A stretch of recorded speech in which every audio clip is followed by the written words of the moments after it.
हैं जवान, उन सभी को अपने श्रद्धांजलि दी है। लेकिन बात यह है कि जॉब तो बहुत सारी मिल जाएगी, सभी विभाग में मिल जाएगी, लेकिन जो फौजी बनता है, जो जवान बनता है, वो नॉर्मल नहीं रहता है। क्योंकि फौजी बनना मतलब मेन ये होता है कि जब से वो फौज की तैयारी करता है, जब से वो निर्धारित कर लेता है कि हमारा कोई भी भरोसा नहीं है, मैं कब तक रहूंगा, कोई भी भरोसा नहीं है, और केवल वो देश रक्षा के लिए। क्योंकि यदि अगर पैसे, मैं काफी सुनता हूं कि एक ही चलता है कि क्या है, पैसे के लिए चले गए फौज में, उनका आर्थिक स्थिति कमजोर थी इसलिए पैसे के लिए वो चले गए फौज में।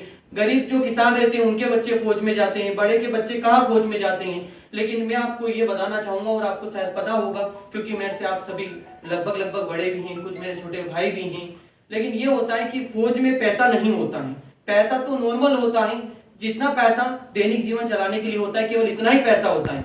केवल फौज में जाने के लिए उनके अंदर एक देशभक्ति का भाव होता है। क्योंकि यदि अगर हम देखेंगे, जो बच्चा फौज की तैयारी करता है, केवल उसको एक ही चीज दिखाई देती है कि केवल मुझे देश की रक्षा करना है। कोई भी बच्चा ये नहीं पूछता है कि सर पेमेंट कितना मिलने वाला है, सर क्या सुविधा मिलेगी, उसको कोई सुविधा से लेना देना नहीं होता है। केवल उसके जिगरा ही ऐसा हो जाता है कि केवल करना है तो देशभक्ति करना है, इसके अलावा मुझे कोई जॉब नहीं चाहिए। क्योंकि ऐसे बच्चे भी होते हैं जो कि और किसी विभाग में लग जाते हैं, सैलरी ज्यादा मिलती है, लेकिन फिर भी वो सोचते हैं नहीं जाना है तो केवल फौज में ही जाना है। और फौज का बंदा जो बनकर आता है ना, उसमें क्या होता है, अगर 250-300 बंदे भाग रहे हैं तो केवल उसमें से 18 से 20 बंदे लिए जाते हैं। उस भीड़ में काफी बच्चे, ये भी होता है कोई गिर जाता है तो हाथ भी टूट जाता है, किसी का पेट टूट जाता है, लेकिन फिर भी वो नहीं हारते हैं कि नहीं उनके हाथ टूटा, पेट टूटा, हम तो मजबूत है ना, अगली बार फिर तैयारी करेंगे। और फिर उसी जज्बे और जुनून के साथ फिर हम अच्छी तैयारी करेंगे और अच्छा रिजल्ट देंगे और एक दिन फौजी बनकर जाएंगे। और यदि अगर कोई फौजी बनकर जाता है तो आसपास के 10 से 12 गांव में पता चल जाता है कि उनका लड़का वहां पर फौज में ही,